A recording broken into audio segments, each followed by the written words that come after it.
Hello, my dear JEE Advanced 2024 warriors, the most awaited session. I know you guys were waiting for it. So finally it's here. We are going to solve questions from mechanics. So it means that you will have questions from kinematics, your dynamics, as well as some fluid mechanics.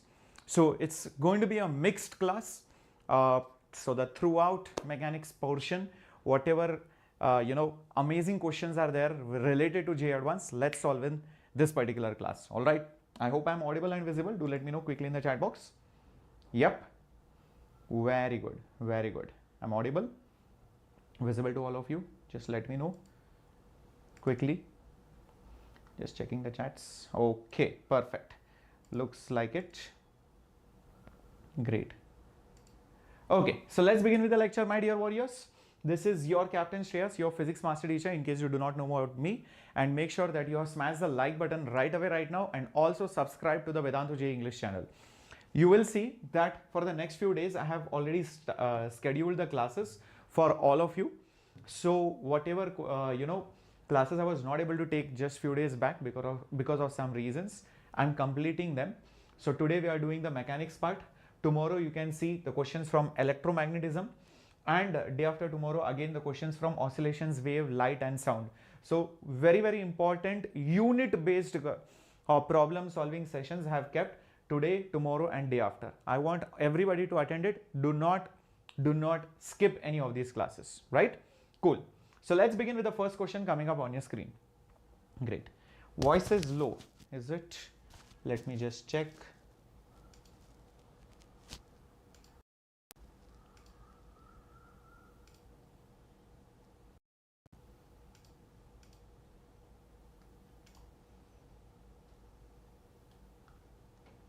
Voice is fine. Voice is fine. Just let me know.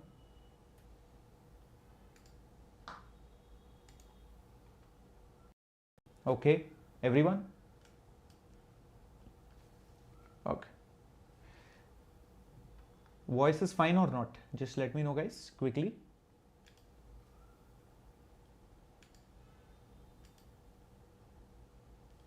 Okay, great. Chalo. So read this particular question. A small block of mass m is kept on a rough inclined surface fixed on an elevator. The elevator is going up with uniform velocity and the block does not slide. The work done by the force of friction on the block in a time t will be. So I kept all kinds of questions. We are doing some single correct. We are going to also do some multiple correct. We are also going to do some passage based or situational based, as well as your match the following kind of questions. All kinds of questions we are going to do. So this is a single correct question. Remember, all varieties of questions can come. Let's start with the diagram first. So it's kept in an elevator on a rough inclined plane. So let's say this is that rough inclined plane. This is that particular elevator. It's like this. And this block is kept here. It is not sliding down, nor is it moving up. It's just the elevator is going up. That's all. So on the block, the forces acting must be the normal force. Then mg will have two components. What about pseudo? Pseudo will not be there because it is clearly mentioned that the elevator goes up with uniform velocity. So there is no acceleration involved. So there is no pseudo force involved. It's a proper inertial frame. So there is no pseudo force. So mg will have two components. This is normal. This will be nothing but mg sine theta. This will be, correct. And this will be nothing but mg cos theta. And there will be friction acting over here. And the result of all of this will be it is at rest. So from this particular diagram, the frictional force must be balanced by the mg sine theta component. The mg's sine theta component. Please do not say that the friction is mu mg cos theta. Guys, this is wrong. Can you tell me why this is wrong? Can you tell me why this is wrong? My voice is getting very low. Let me just check.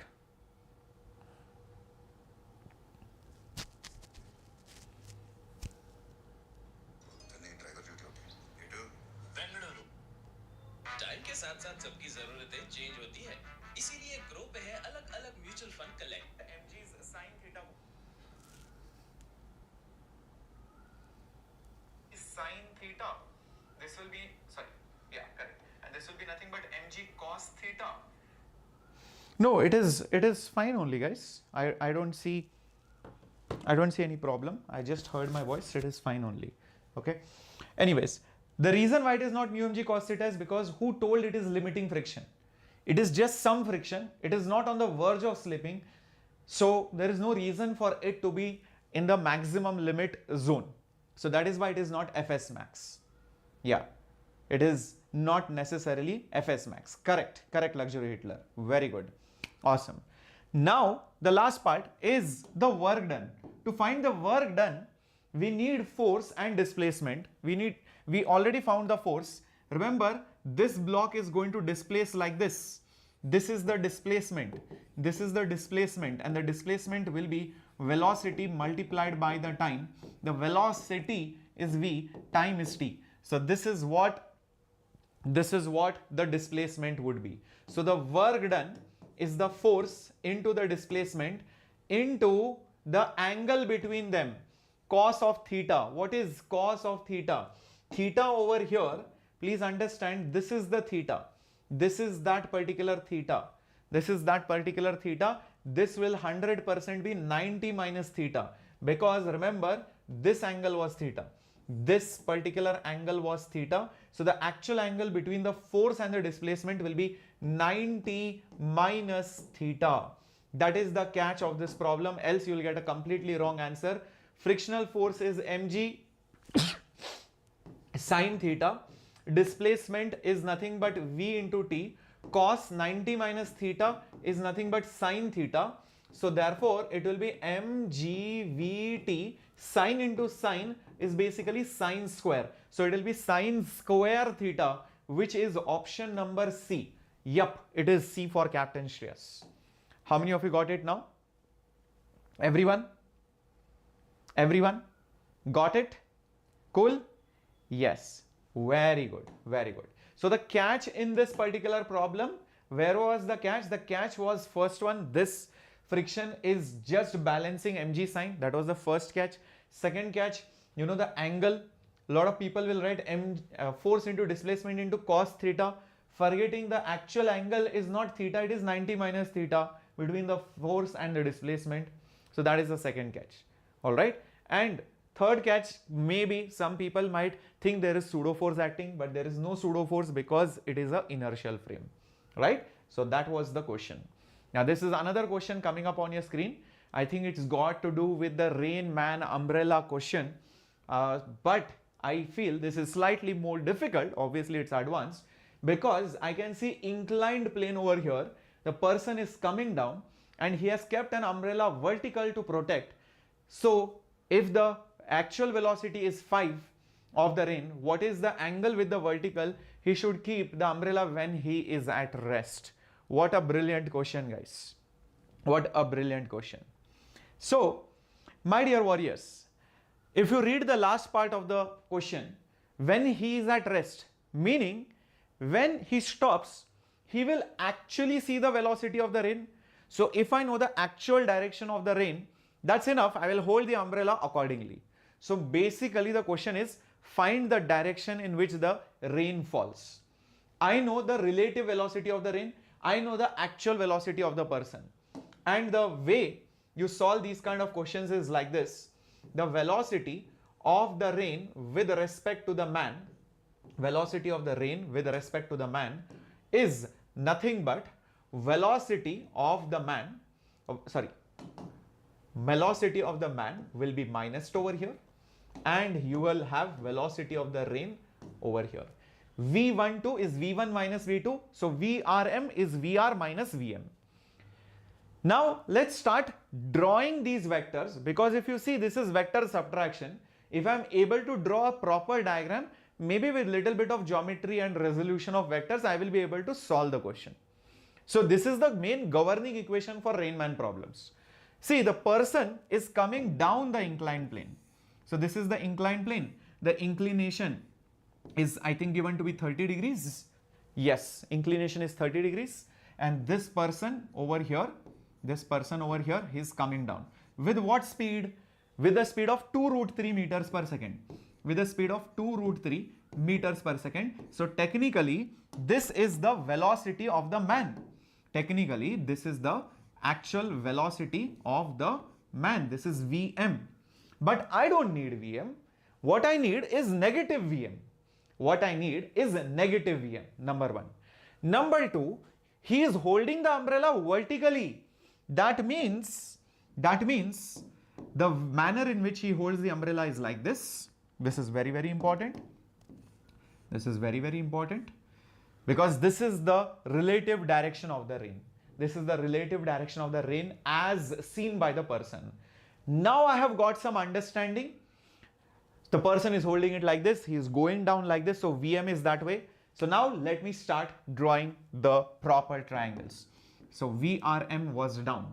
VRM was basically down. Okay, I need to draw a resultant which is a sum of two vectors. One is VR, one is minus Vm. The resultant vector is VRM. The resultant vector is VRM. So I'm just going to show VRM vertically downwards. I need to add VR with negative Vm. Vm is this way. Negative Vm will be up the plane.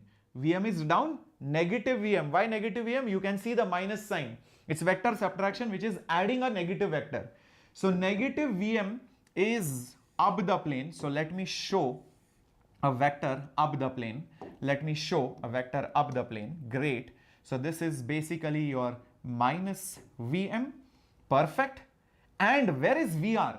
VR will be like this. VR will be basically like this. So this is your VR and it makes sense. VR vector plus negative Vm vector is the resultant yellow one. VRM is the resultant VRM. Now does it make sense? This triangle, does it make sense to all of you? Everyone with me? Everyone? Yes, the work done depends on the frame because the displacement depends on the frame. So if the frame is not given, you will always assume as the earth frame. So in the previous question, you will assume it is seen from the earth frame. Else if you see from the elevator, the displacement will be 0, work done will also be 0. So if they don't specify anything, always assume by default earth frame. Is that okay? Cool? Alright. So coming back to this question, let me show the other angles now which are very important for my solution. So let me show the horizontal over here. Let me show the horizontal over here. This angle over here is obviously 30 degree as per the given question. Let me construct a nice big triangle over here, a big right angle triangle over here. Wow, I think I have nailed it now. I'll tell you why. This is 90 degree. This Vm, this side is basically 2 root 3. Do you see the base of the triangle? Do you see the base of the triangle? This particular base, exactly. Now what I can do is, if I do cos of 30, it will be nothing but the base, divided by the hypotenuse, which is basically 2 root 3. Now what is cos 30? It is nothing but root 3 by 2. That is nothing but base divided by 2 root 3. 2 cancels, root 3 into root 3. Root 3 into root 3 will become 3. So the base of this big triangle, is 3. But what I wanted is the rain's velocity's direction.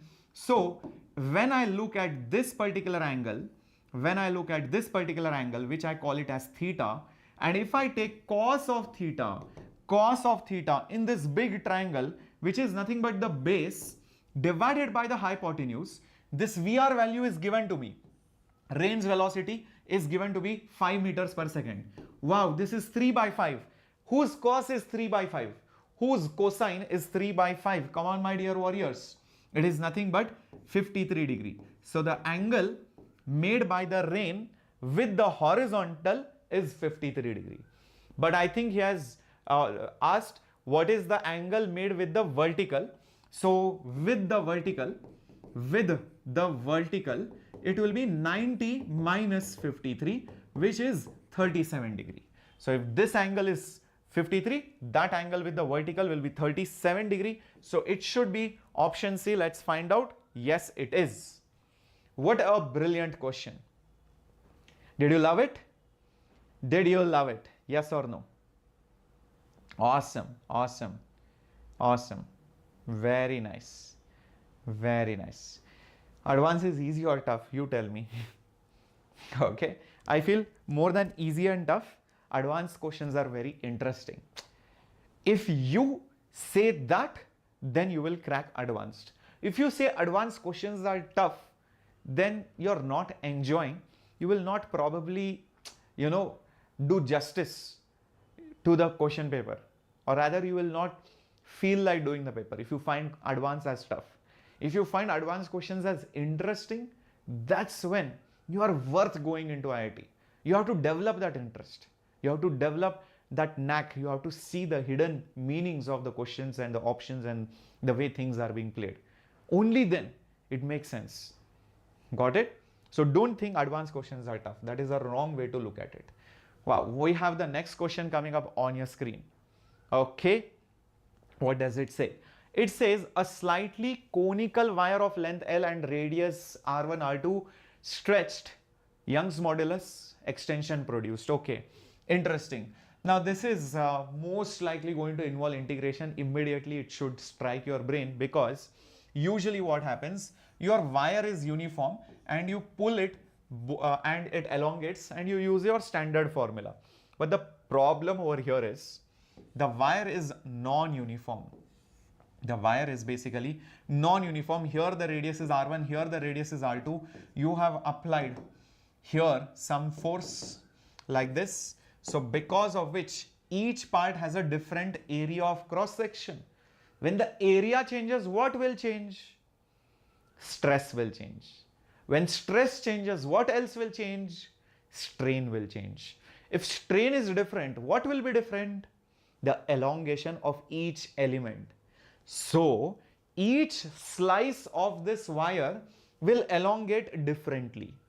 Because of which, when we find the total elongation, I will have to add up all the elongations of each and every part of the wire to get the total elongation. Did you guys get it? Did you guys get it, everyone? All right, all right. Uchuk Puchuk, hold on for now. Let me concentrate on the question. Maybe after the class, you can put up a doubt and we can, discuss that in detail. Don't worry. Everybody gets this till this point. Why we need to integrate? Because every part has different stress, strain, elongation.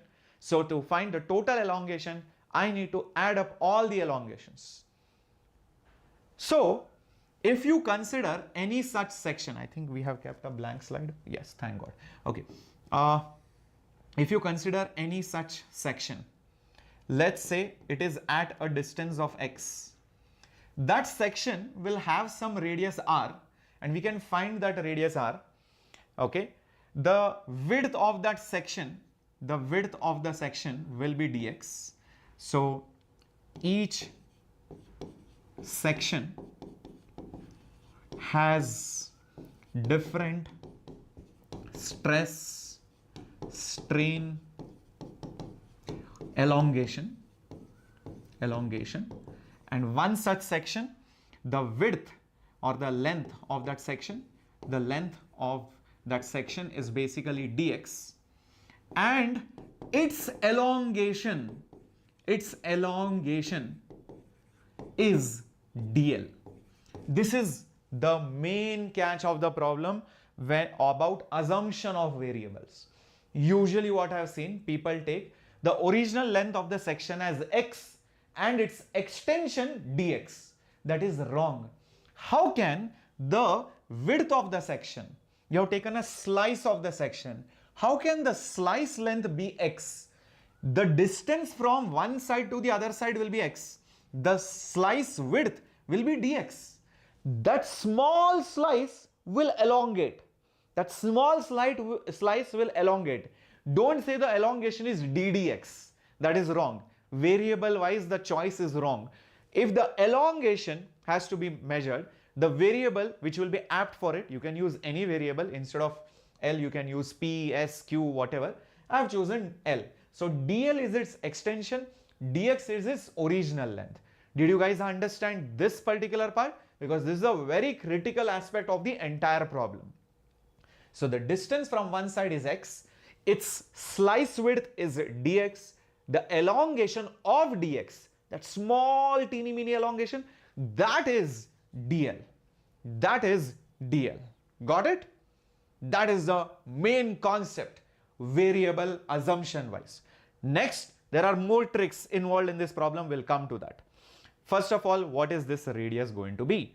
Okay, let me probably create a duplicate. I might need more slides for this. So I have a logic over here. So if I just consider half of that entire cross section, that will help me figure out what the radius should be at any given distance. At any given distance, let's say x. You can see there is it's a straight line. It will have some slope. That slope m will be y2 minus y1. y2 is r2 minus y1, which is r1. The whole length is basically L from here to here. I think the total length of the wire is L. So I've just taken that entire base as L. Okay. So therefore, using y is equal to mx plus c. So r is equal to mx plus c. If I use that, m is nothing but r2 minus r1 by L. X is nothing but x. Constant, the y-intercept. This is the y-axis, this is the origin. Think of it like that. Think of it like that. Exactly. This is basically your y-axis. This is basically your x-axis. Think of this as the origin. The y-intercept is basically r1. So plus r1. So plus r1. That is what your r would be. That is what your r would be, radius at any given place.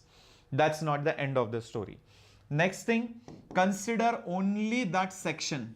Consider only that section of that radius r. That section will probably look something like this. It will have its own width dx. Its own elongation will be there. Its own elongation will also be there. So this is that elongation of that dx, which I have called as dl. Which I have called as dl. So using, let me again create a duplicate. Okay. So using our theory of Young's modulus is stress divided by strain. Therefore, stress is force divided by area. Area is pi r square. Strain is change in length, which is dl, upon original length, which is basically dx. Rearranging, I will get dl. dl on the top is f divided by pi into y. Pi into y came down, into r square. Dx stayed up only. Dx has stayed up only. Interesting. Now this is the elongation in one part of the section. I want to find the total elongation, right? I want to find the total elongation. So this was just your dl. So the total elongation will be integration of dl, which is putting that force pi and y outside, integrating dx with r square. Obviously, I can't integrate this because this is x, this is r. I either convert r into x or x into r. You might wonder, is it done? Yes, r is already converted into x. So you might think, sir, this is great. So let me substitute this over here. Do you think it is the right strategy? Yes or no? Do you think this is the right strategy? Yes, Pathfinder is good enough for electrostatics. DJ Tilu, Namrata ma'am will obviously come in the maths lecture. Why will she come in physics lecture? Okay, so do you think substituting the value of r from here is the right strategy? Yes or no? Come on, think about it. No. Why not? Because think about it, guys. I mean, r is such a big expression. If you substitute it, square it, and not even in the numerator, it's in the denominator, it's going to be a crazy task to integrate. It's going to be a crazy task to integrate. Do you guys agree with this? Do you guys agree with this? So definitely, we should not do that. What will be a better move then? Let's think about it. Let's go back over here. I can see that r is basically mx plus c. C over here was r1. How about I differentiate this? So this will be dr is equal to m dx plus 0. You can differentiate it with respect to anything, doesn't really matter. Derivative of r1 will be 0. So therefore, Therefore, dt gets cancelled and dx will be dr, will be nothing but dr divided by m. dr divided by m, everyone. Wow, this I think will be a much better strategy. So if I substitute dx as dr by m, let's see what do we get. Let's see what do we get. We will get L as f by pi y, f by pi y. Instead of dx, I will put dr by m. I will put dr divided by m, and this r square, let me bring it on the top. It will become r raised to minus 2. M is a constant, you can bring it outside, so it will become f by pi m y, and this is just simple r raised to minus 2 dr's integration. R raised to minus 2's into dr's integration. This is much simpler, right? Isn't this much simpler now? So we need to think about the limits. We need to think about the limits. What will be the limits of the integration? What will be the limits of the integration? So for the limits, my dear warriors, when x is 0, when x value is 0, substitute as 0, r will be r1. When the value of x is L, that is the final length, when the final length, the radius will become r2. The radius will just become r2. Isn't that right? So those will be the limits r1 and r2 over here. So here you will put r1, here you will put r2. Those of you are wondering where this came from, this is from the previous slide. So I'm using the same color so that you know that we have just borrowed it from here. Dx is dr by m. I've just substituted it over here. Wow, amazing, amazing. Is that clear? Very good, very good. Awesomeness. Now, what is the next thing? What is the next thing that we need to do? Integrate. Let's see what do we get. F divided by pi m y, right? Let's do this. R raised to minus 2's integration is minus 2 plus 1. So it's minus 1. So r raised to minus 1 divided by minus 1. I will put the limits over here, r1 and r2. In the next slide, let me solve it properly. So length will be f by pi m y with over here negative, I will take it outside, negative I have taken it outside. R raised to minus 1 is 1 by r. So you substitute r2 first and then r1 next. So it will be nothing but 1 by r2 minus 1 by r1. Okay. So let's see what happens. Minus f by pi m. What is the slope? What is the slope? The slope is r2 minus r1 by l. r2 minus r1 by l. So r2 minus r1 divided by l, that is your m. Young's modulus is as it is. When you do the math, taking LCM, it will be r1 minus r2 divided by r1 r2 divided by r1 r2. If you take the minus sign inside over here, it will become r2 minus r1, they both will cancel. So I'll be left with f divided by pi, y is also there, r1, r2 is also there. This length will go on the top. This length will go on the top. So that is the total extension. So fl by pi, r1, r2y. fl by pi, r1, r2y. Exactly what we needed. What a brilliant question in terms of integration as well. Isn't it? Isn't it? Very good. Good morning, DJ Delu. Thank you. You're waking up now. Amazing. Okay. Is it clear, my dear warriors? Is it understood, my dear warriors? Perfecto. Shall we go ahead? So what and all concepts were there? First was to understand why the elongation will be different at different places. How we made a choice of the variable where the width of the element was dx, its elongation was dl. The next concept was to figure out the radius in terms of x at any given point using your straight line equation. Next thing was also to convert r into x or dx into dr so that it will be easy to integrate. Also, we decided the limits. Using Young's model's definition, we found the elongation in the element. Integrating L, you will get dl, you will get the total extension. And we saw that because we did not solve it in x, instead we solved it in r, it was an easy integration. Else it would have been a very tough integration. Okay? I hope you are loving these problems and For the same, you are also smashing the like button. Remember, I'm doing this only for you. Remember, number of students preparing for advanced is also very less. I was not able to take classes because of some other reason which you should not even know. The point is, you have to support this channel, you have to support this series, you have to understand this is for all the students, specifically even in South, Northeast and even abroad, and even major cities in the country who prefer learning in English. And you know, if you do not support this channel, obviously this channel cannot grow then. So humble request, make sure you are not just liking but also talking about it to your friends and relatives and your batchmates. Okay, great. Yes, Luxury Hitler, I know you guys are nervous. Definitely, why not? We will have a proper chill session also, or a motivational session where we can discuss the strategy and we can discuss every detail what you should do in the last week of JEE Advanced. Hold on for that, okay? I know you have been here for a very long time. Luxury Hitler, Kirito, so many people are there. Suchi Mama, Sujay, so many students for a very long time. Yeah, Uchuk Puchuk is also there for a decent amount of time, definitely.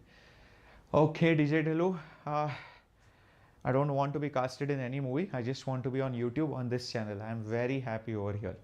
Okay, YouTube is partially filled with water. Oil, which is not mixing with water, is poured into one side until it rises by 25 on the other side. The density of the oil is this much. The level will stand higher than the water level. I think I had put some diagram for us to solve. Yeah, okay. Forget the options. The options are not even needed. Okay, the options are chumma given. Whether you make it into integer type or single correct doesn't matter. Numerical type question, integer type, option type, doesn't matter. You have to solve it. You cannot guess it. Guessing won't work in JEE Advanced, remember. Now, oil does not mix. The water level was same, but the moment you poured oil, the water level will go up, and oil's density is 0.8 times relative to the water's density. So what is the difference between the water level and the oil level in the limbs of that YouTube? Okay, let's see how to do this particular problem. Ready for this? So I hope you have got a feeling of this problem now. I will show you the diagram, and every question I'm solving it from the basics. I'm explaining you each and everything. So follow me carefully. First of all, the level of the water was equal. So this is how the tube was filled with water on both sides equally. Now what happens? You pour oil, because of which one side will go down, one side will go up. Let's say this side went down, obviously the other side will go up. Now the water is over here.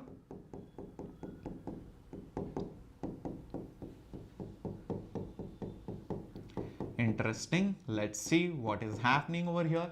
And the oil is, let's say, over here. Chuma, I'm showing this in different colors so that you get a very nice feeling about it.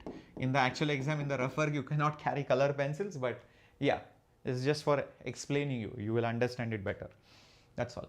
Now, there is a trick in the question, and I just realized it as I'm solving it. A lot of people are, I think, going to make this mistake. Correct me if I'm wrong. See, what will be this level to this level? Come on, put it up in the chat box. This level where the oil and water interface is there, from here to here. Just read the problem carefully and quickly tell me this. What do you think this height is? Read the question carefully. I'm reading all your chats. What do you think it will be? Think about it. Think about it.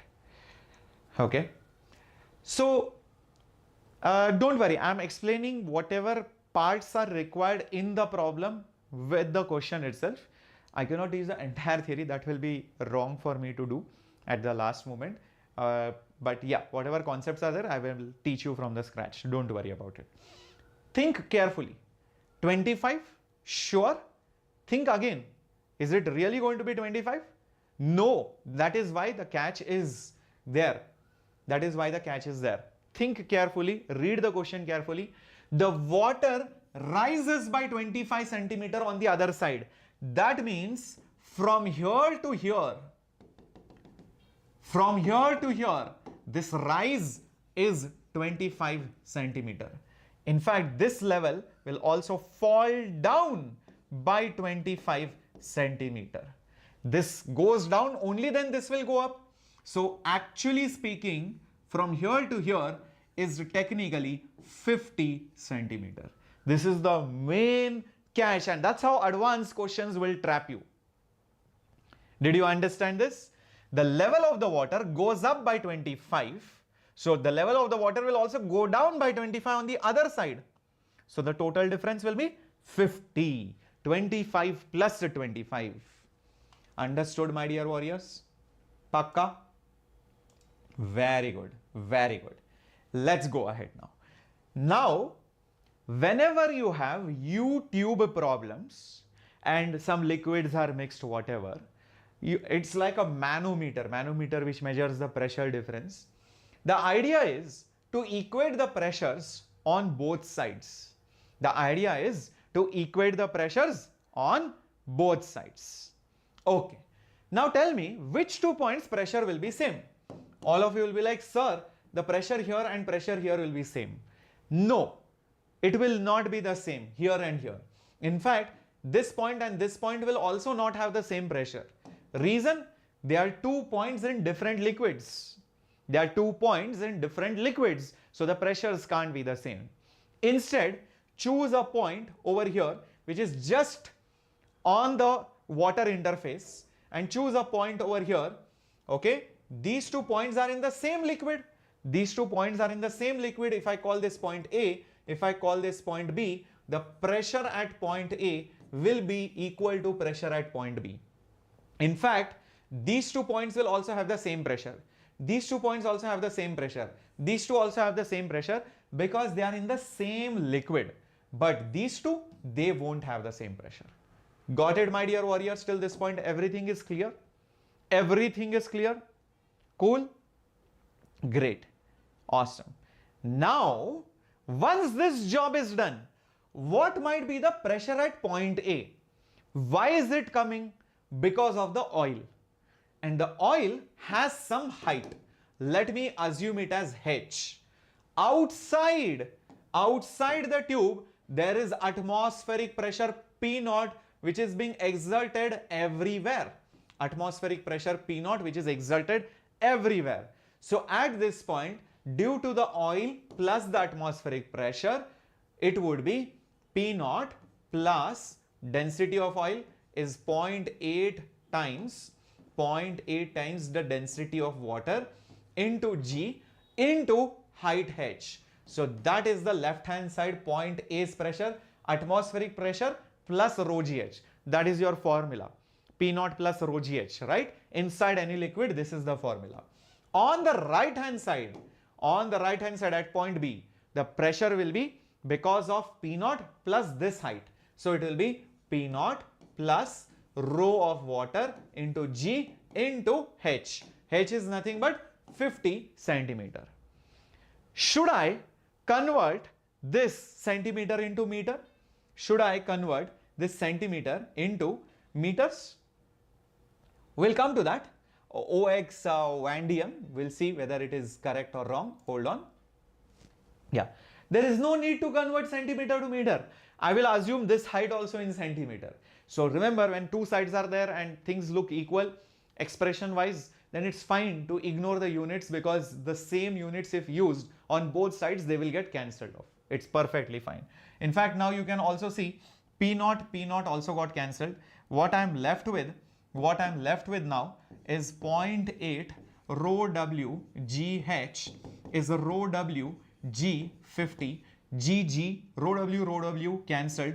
H is 50 by 0.8, which is 50 divided by 0.8 is nothing but 8 by 10. 8 by 10. 8 goes with 10 5 times, it will become 4. 4 by 2, 2. 50 by 2, 25. 25 into 5 is 125 divided by 2, which is 62.5 centimeters. So I found out the value of H, but that is not asked. Read the question. See, in the options, no, 62.5 is not given, but if it is given, you will get wrong, negative marking. Because the question says the oil level will be higher than the water level. They have asked you this. How much is this? What is this level going to be? This level, obviously, this is 62.5, this is 50. So that will be 62.5 minus 50, which is 12.5 of a centimeter. Amazing question.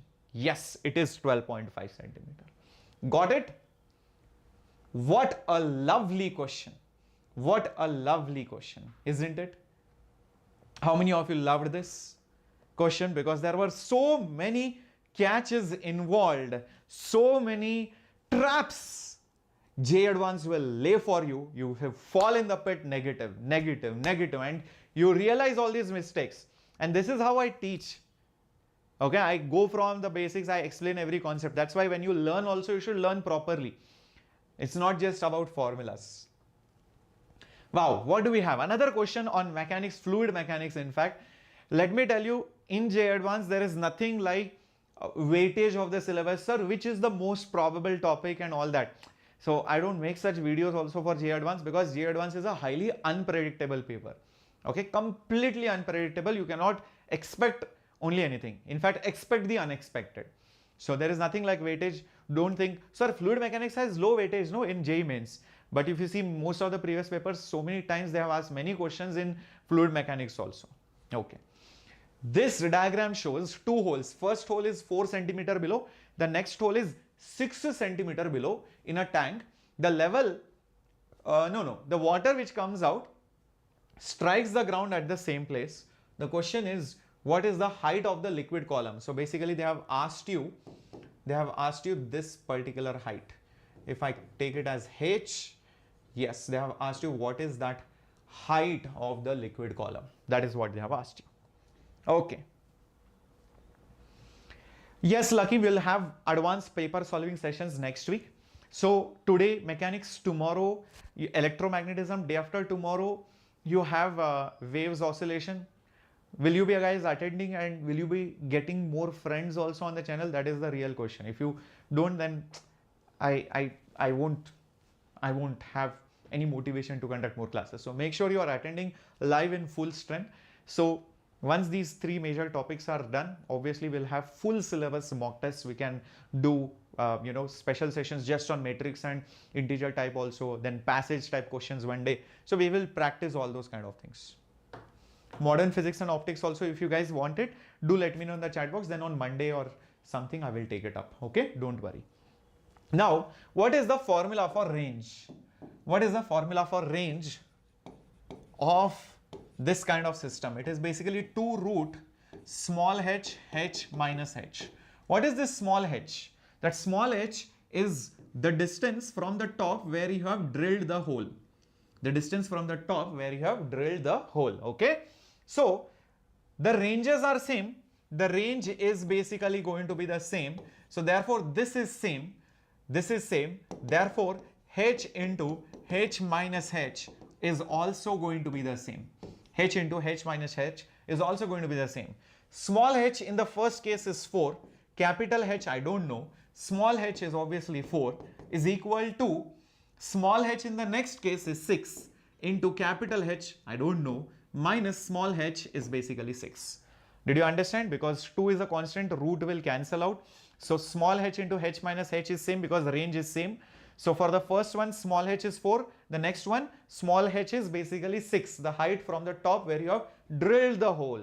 Okay. So this 4 and 6, you can cancel it out. This will become 2 into h minus 4 is equal to 3 into h minus 6. So it will become 2h minus 8 is equal to 3h minus 18. Take 2h on the other side, it will become 18 minus 8 is equal to 3h minus 2h. 3h minus 2h is h. 18 minus 8 is basically 10. So answer should be 10, which is C. What is happening today? Every option is C only. Wow. So the correct answer is basically 10 centimeters. Perfect. So it's just a question on range. The way it has been framed, the way it has been drawn looks very confusing at times. Many people might get confused in this formula only. If you write capital H into H minus H, you will get a wrong answer. You have to use small h into H minus H. Okay. So understand that small things will matter, whether this is small h or capital H, because then you will substitute different values over here.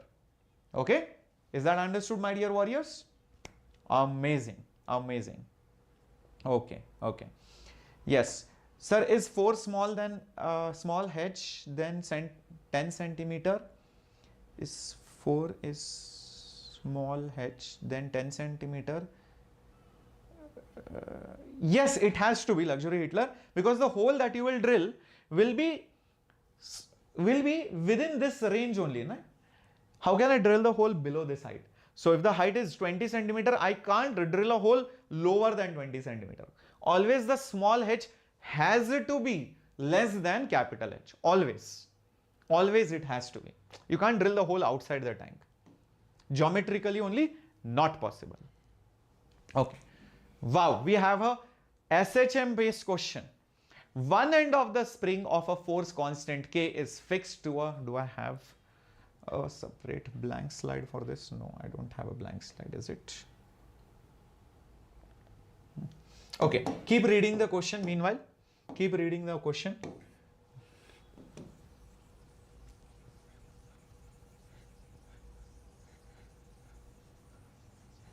These options are not needed.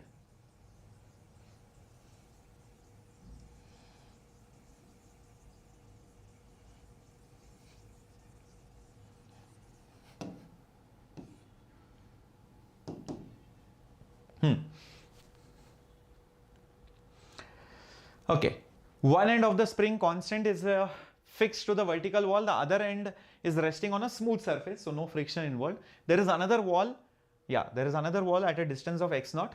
Now you are compressing the spring by 2x naught and leaving it. So the question is, after how much time will it strike the wall? After how much time will it strike the wall? Okay, let's think about it. See, do you guys agree? This is actually the equilibrium position. This is actually the equilibrium position. Everybody agrees? Because that is the point where the spring is at natural length. That is the point where the spring is at natural length. Very good. Awesome. Now, when you compress the spring by this much amount, and you leave it from rest, leave it from rest. What does it mean? Technically, this location is actually the extreme left location. It is the extreme location. This is equilibrium, means it is the mean position. It is the mean position. So from the extreme to the mean, what is that distance even called? What is that distance even called? Obviously, it is the amplitude. It is the amplitude of the oscillation. So what is the amplitude of the oscillation? It is basically 2x naught. That is the first thing which I can easily understand. This is basically the amplitude of the oscillation, which is 2x naught. But on the other side, also, it would like to go till here. It would like to go till here. But what is happening? It is stopped somewhere in between. It is stopped somewhere in between.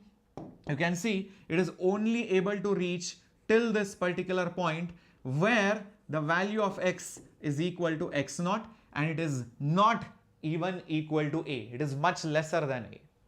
So that's where it hits the wall, and that's where it stops. Isn't that right? Everybody with me? Okay. So in order to find the time to go from here to here, I will split it into two parts. First is from here to here, and then is from here to here. Let me show it to you on the next slide. That will be much easier for me. Okay. So I will divide it into two parts, my dear warriors. I will divide it into two parts. One is from here to here. One is from here to here. And the next one is from here to here. Next one is from here to here. At this particular location, x is basically 0. At this particular location, x is basically minus a, or amplitude on the negative side. At this particular location, x is basically your amplitude by 2, because it is x naught. Alright, you can think of it, it is amplitude by 2.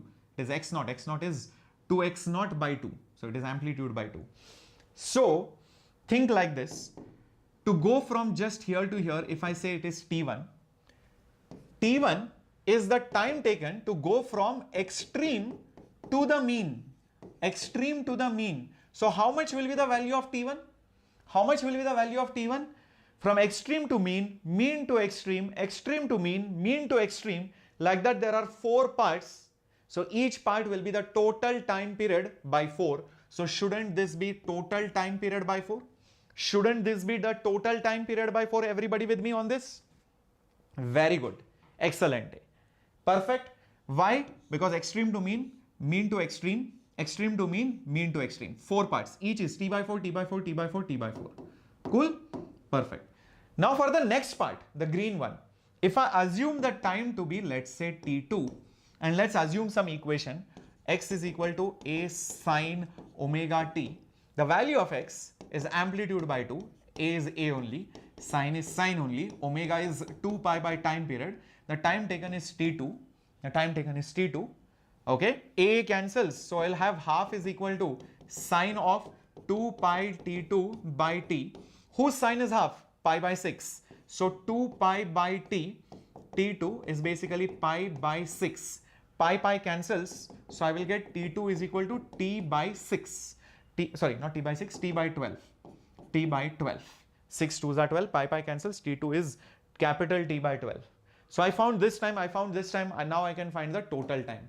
So guys, the total time will be T1 plus T2, which is t by 4 plus t by 12.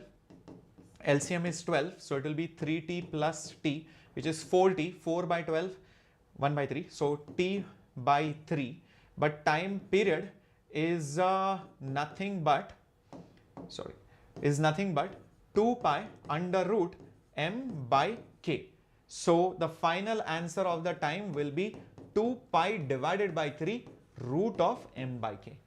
2 pi divided by 3 m by k. Wow, again the answer is C. Something is wrong with the options. Every time it is coming out to be C. Exactly. Very good, guys.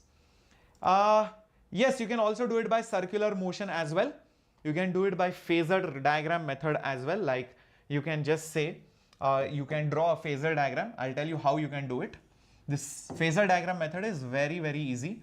So you show a circle. This is the phasor diagram method. You show this, you show this. The extreme location will be over here. The extreme location will be here. Then from here to here, when it reaches, the phasor would have turned by 90 degree. And then when it reaches over here, the phasor would have reached somewhere here, such that the projection is exactly at a by 2. Such that the shadow is basically exactly at a by 2. Remember, this phasor has a length of a, So what should this angle be? So obviously, if this is a by 2, cos 60 is half. So this should be basically 60 degree. This should be basically 60 degree. So naturally, this angle should be 30 degree. And this was anyways 90 degree. So the total angle covered is, so the total angle swept.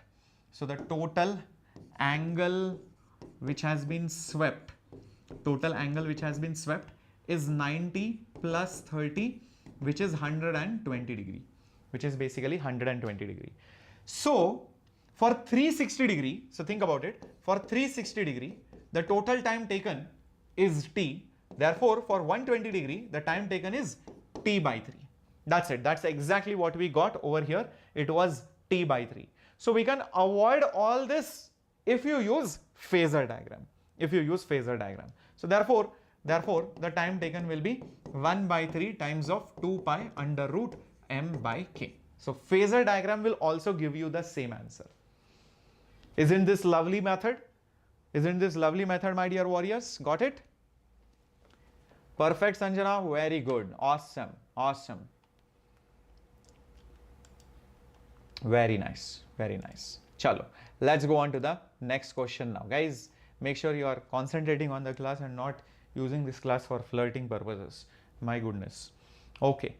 What is this? I think this is passage based question. An aircraft is moving with a speed of 250 at a height of 6,000 and there is an anti-aircraft gun, if the muzzle velocity is 500, the firing angle should be interesting.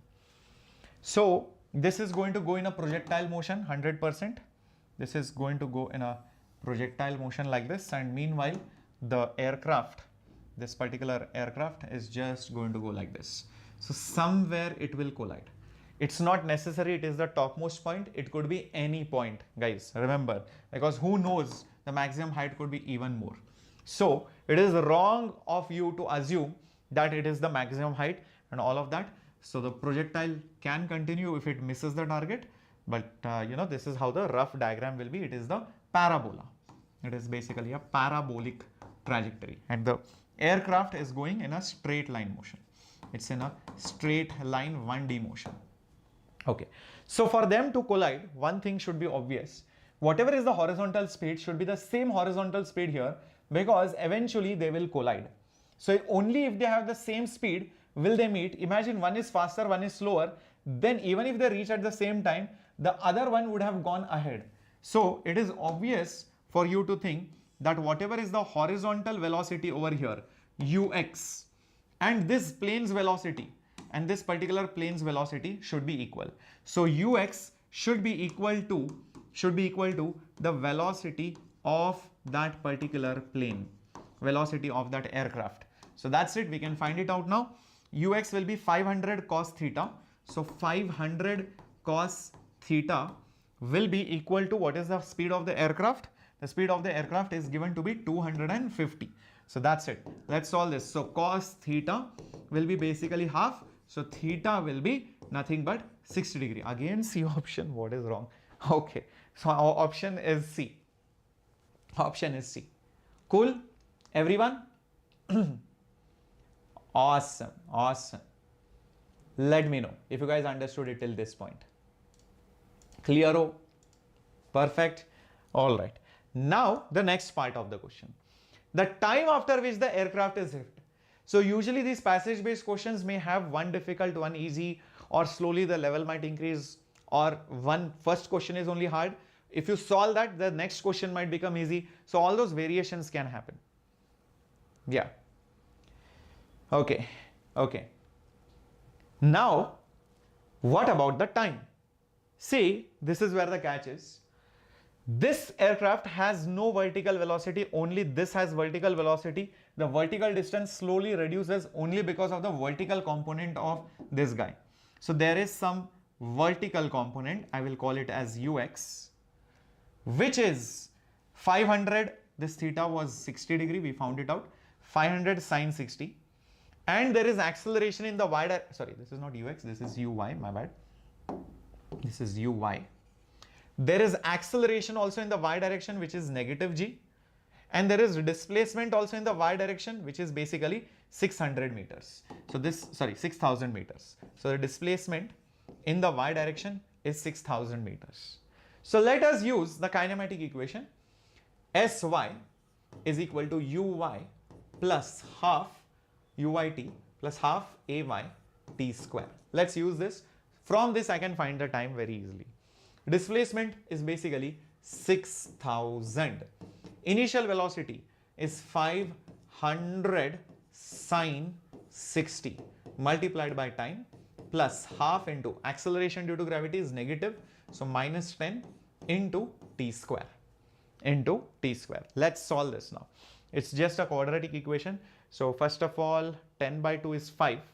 5, if I cancel, 60 divided by 5 is 12, so 1200. 5 went off, so 100. Sine 60 is a root 3 by 2, and this t is as it is, minus will come. 10 by 2 was 5, 5 has cancelled, so just t square. So this 2 cancels, this will become 50. So taking t square over here, minus 50 root 3 t, right? Plus 1200 is equal to 0. So this is a quadratic equation. You will get two values of time. Take the positive root, of course. Just see which is the right value. You will get one positive value and one negative value, which you are going to ignore. So what is that positive value that you are going to get? One easy way to do this problem is, without even solving, substitute each option and check whether the answer comes out to be 0, and that is also an easy way. Check if again the answer comes out as C. I was guessing again the option will be C only, and it is C. Just substitute 10 root 3 over here. 10 root 3 into 50 root 3. Root 3 into root 3, 3. 10 into 50, yeah, 500. 500 into 3, 1500.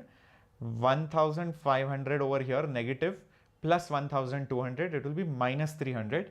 T square, so 10 root 3 square. So 100 into 3, which is 300. 300 minus 300, 0. Yes, it is correct. So it should be 10 root 3 seconds. The other root will be negative, so ignore it. So that is the correct answer. Got it? No, it is not option A, it is option C. Okay. Is that understood, my dear students? Perfecto. Very good, very good. Awesome. Understood the problem now, finally. Very good. The previous I found little tough, no problem, Sanjana. Happens. The more you see problem solving sessions, I feel the better it is. Wow, we have a matrix question. Now see, usually students get scared of matrix type, but I feel that matrix type questions or match the following type questions, the advantage is there is a theme in the problem. And once you know what the theme is, it becomes very easy to solve.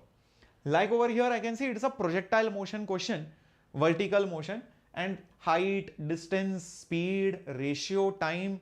So I feel if you find the time, speed, height, etc., easily you can start marking all the options. Easily you can start marking all the options. Is that right, everyone? Okay. So let's do this. Let's do this. Okay, let me create some duplicates and keep in case I need it. First is ratio of the maximum height from ground BD to the initial height ground A to D. Okay, A to D is already given to me, I think, somewhere. Check it out. Yeah, this is basically 20 meters. So, question is to the initial height ground AD. So, AD and BD. AD is basically 20. BD I don't know, but I can find AB. How much will AB be? How much will A to B be?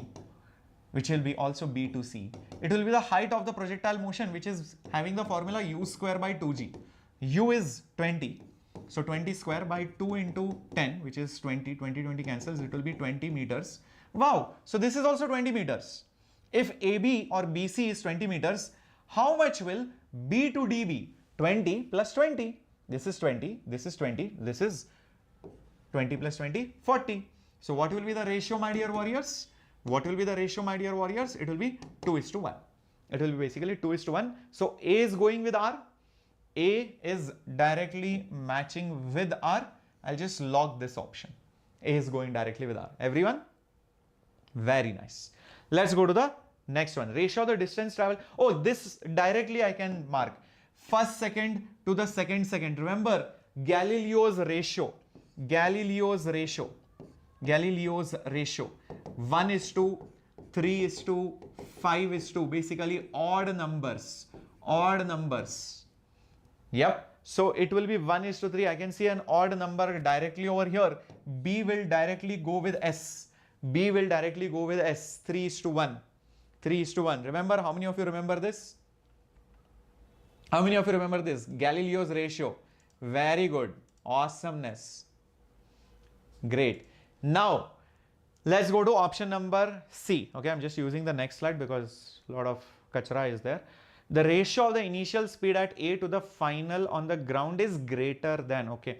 So at A, I know it is 20 to the final speed on the ground. Okay, this total height BD, if you think of it as rest, it is falling down like this and it will strike the ground with a velocity of VD. The total height was obviously 40 meters. We just measured it in the previous slide. It was 40. So VD will be root of 2GH. G is 10. Height is 40. Hundreds root is 10. Fours root is 2. 10 into 2, 20. So 20 root 2. So VA divided by VD. VA is 20. VD is 20 root 2. 20 cancels. 1 by root 2. 1 by root 2 is 0.7. 0.7 is more than 0, is greater than, it is obviously greater than 0, not greater than 1, it is less than 1. So the answer for C option is P. For C option is P. Got it? Everyone? Awesome. Awesome. Very good. What about the next one? What about the next one? Think about it. The last option. Last option. Okay. The ratio of the time taken to go from A to C and the time taken to go from A to B. Guys, this is direct, I feel. Just look at this. From going from here to here, if it takes time t, isn't it natural from B to C, it will take the same time? So to go from A to C, from A to C, it will take a time of 2t, and to go from A to B, it will take a time of t. So what will be the ratio? Won't it be 2:1? Won't it be 2:1? So this is going with R. This is going with R. Let's find out whether it is correct. D option is going with R. Perfect. C was going with P. Yes, C was going with P. Greater than 0. A was going with R. This was going with R. Yes, 2:1. B was going with S. Correct. Ratio of the distance, Galileo's ratio, 3:1. Correct. Perfect. We got it.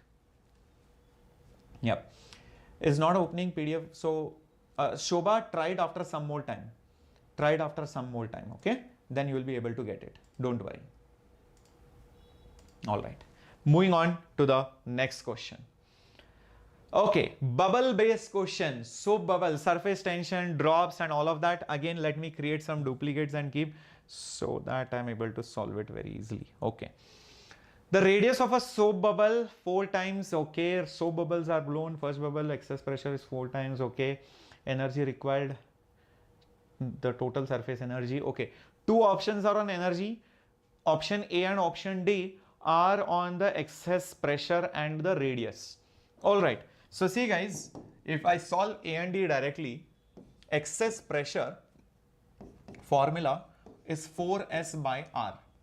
It's inversely proportional. So if I have to talk about PB by PA, it will be RA by RB. RA by RB. Excess pressure in B versus excess pressure in A. So it is clearly mentioned the radius of bubble A is 4 times. Is 4 times of bubble B. 4 times of the bubble B. So this is RB. RB cancels. So it will be 4:1. It will be 4:1. So A option will go with R. A option will go with R. Everyone, see if this is correct. A option will go with R. Very nice. Now what about the D option? Why I am doing D? Because that is also got to do with excess pressure only. So I think we can solve it together. Always try to see the overall theme and see which options can be solved together. Sometimes it will be easy. First bubble, excess pressure is 4 times. The ratio of the radii, exactly reverse. The P1 by P2 value will be R2 by R1. So the first bubble excess pressure is 4 times the second bubble. The excess pressure in the first bubble is 4 times of the second bubble. 4 times of P2 is P1. So this will be basically R2 by R1. P2 cancels. So what will be R1 by R2? Flip it, it will be 1:4. It will be basically 1:4. So option D goes with S. Option D is going to go with S. This much is done. A and D has gone. Now let's go to B and C. That is how you should solve. Always solve things together. It will look easy. The drops, it is not bubbles. These are drops. They form a single drop. The energy before and after. Now, if you have 2 drops and they give you 1 big drop, the volume will be conserved because they are drops. Their volume has to be conserved. So 4/3 pi small r cube multiplied by 2 is 4/3 pi capital R cube. 4/3 pi cancels. So capital R will be cube root of 2 into small r. Cube root of 2 into small r. Okay. I hope you can see that cube root symbol. Cube root of 2 into small r. Now let's find initial energy versus final energy. Okay, the ratio of the total surface energy before and after. Surface energy before will be, two bubbles are there, so into 2. Surface energy U is equal to SA, surface tension into area. What is the area? 4 pi r square. What is the energy afterwards? What is the energy afterwards? One single drop, so surface tension into 4 pi capital R square. What is actually asked? The ratio, this divided by this. What will it be? SS cancels, 4 pi cancels. So 2 into small r square divided by capital R square. Now what is capital R? It is cube root of 2. So 2 raised to 2 by 3, and here you have small r square. Small r square cancels. So 2 raised to 1 minus 2 by 3, which will make it 2 raised to 1 by 3. 2 raised to 1 by 3 is there over here only. So option B goes with Q option. Option B is going to go with Q. Some of you said it also. Very good, Chandana. OX Vandium. Yes, perfect. Perfect. Exactly, my dear warriors. What about the last option? Don't think, sir, it will be the remaining one. No. Guys, if you realize it in the previous question, I think option B, sorry, Q was not even used. A with R, B with S, C with P, D with R. Do you see this option Q was not even used anywhere? So don't think that whatever is remaining will match over there. JEE Advanced can play with you. Some of the options will not match only with anything. You can see Q is not even there in the options, which is correct. We never marked Q. So don't think whatever is remaining will be correct. That is wrong. It might or it might not be correct. Okay. Energy required to blow a bubble of radius 4 and 3 in the same liquid is in the ratio. Remember, energy is directly proportional to area, and area is directly proportional to the square of the radius. Reason? U is equal to SA and area is equal to 4 pi r square. So U1 by U2 will be R1 by R2 whole square. The radius is in the ratio of what? 4 and 3. So this is basically 4 and 3 whole square, which is 16 divided by 9. Perfect. So option C is matching with P. Option C is matching with P. Yes. C is with P, B is with Q, correct. A is with R, A was with R, and D was with S. Perfect. It has matched. It has matched.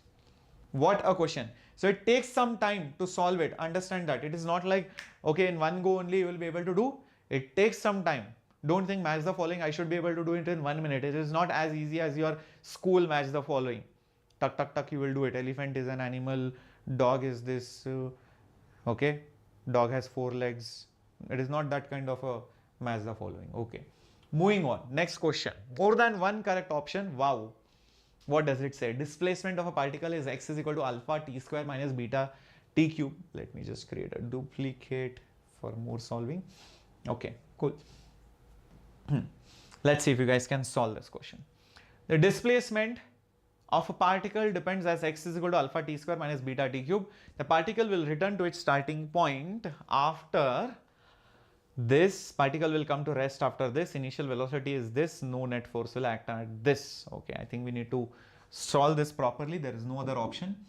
The x value is this coordinate. So what is velocity? Velocity is dx by dt. Therefore, the velocity will be derivative of alpha t squared. T square's derivative is 2t minus beta, t cube's derivative is 3t. Therefore, the velocity will be 2 alpha t minus 3 times beta t square. Sorry, 3 times beta t square. Perfect. Similarly, let me also find acceleration on the next slide. Remember, acceleration is the derivative of velocity with respect to time. So velocity, we just got it from here, 2 alpha t minus 3 beta t square. Times derivative will be 1. So it will just be 2 alpha into 1 minus 3 beta will remain as it is. And then t square's derivative will be 2 times of t. So acceleration will be 2 alpha minus 3 2s are 6, 6 beta t. Perfect. Okay, I have found out acceleration, I have found out velocity. I think I will need it. Now, starting off with the first part, do I have one more slide which I can spare? Okay.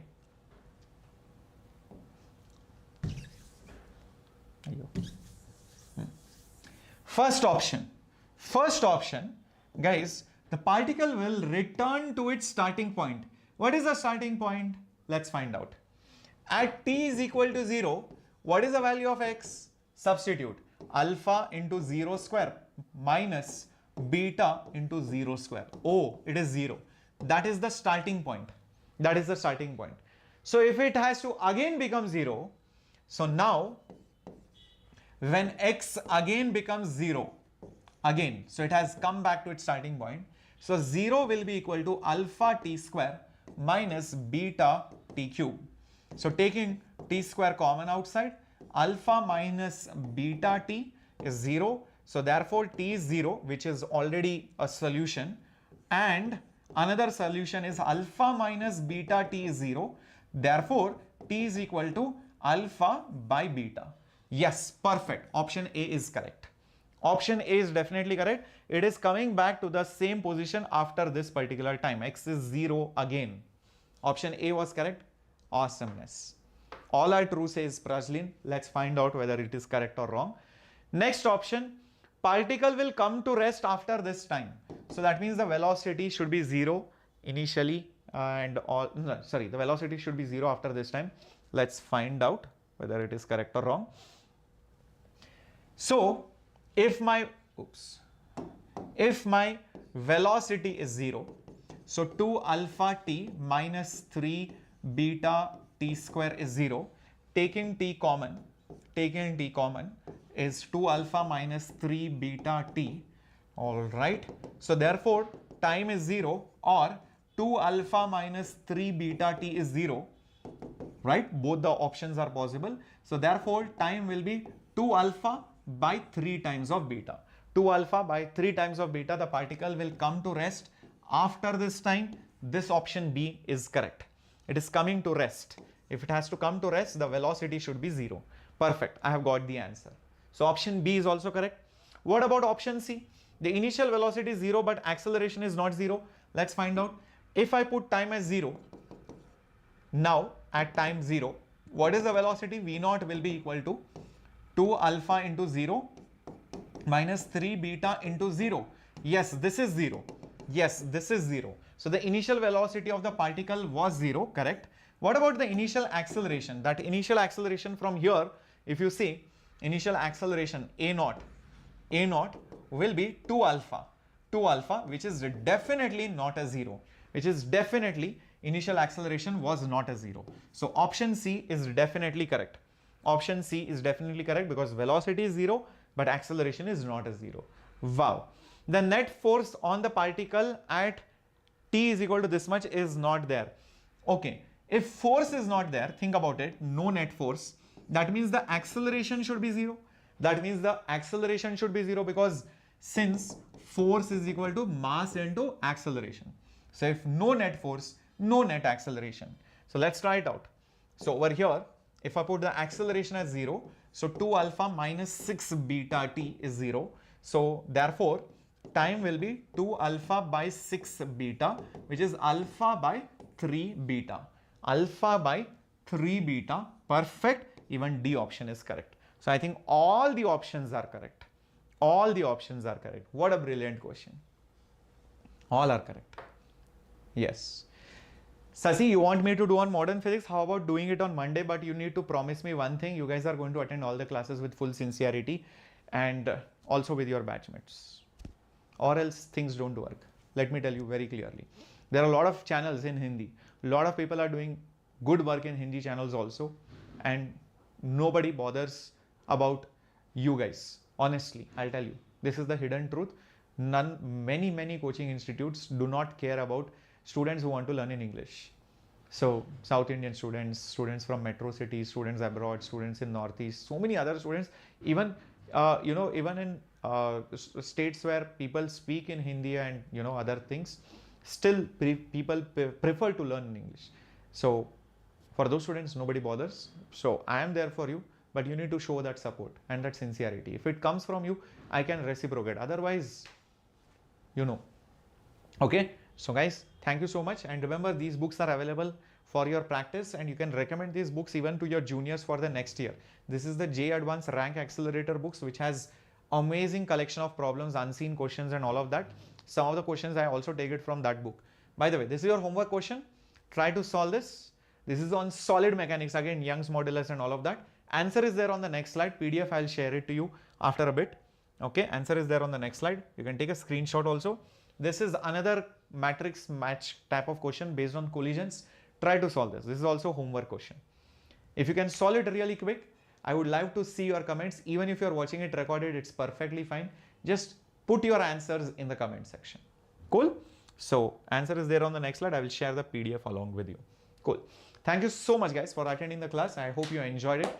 I'll see you tomorrow for electromagnetism and then waves, oscillation, all those things, and then modern physics. If you want, we'll do it on Monday. Okay? Cool. Bye bye. Take care. Have a great time. Hasta la vista. Captain Shreyas signing off. Do not forget to like and subscribe.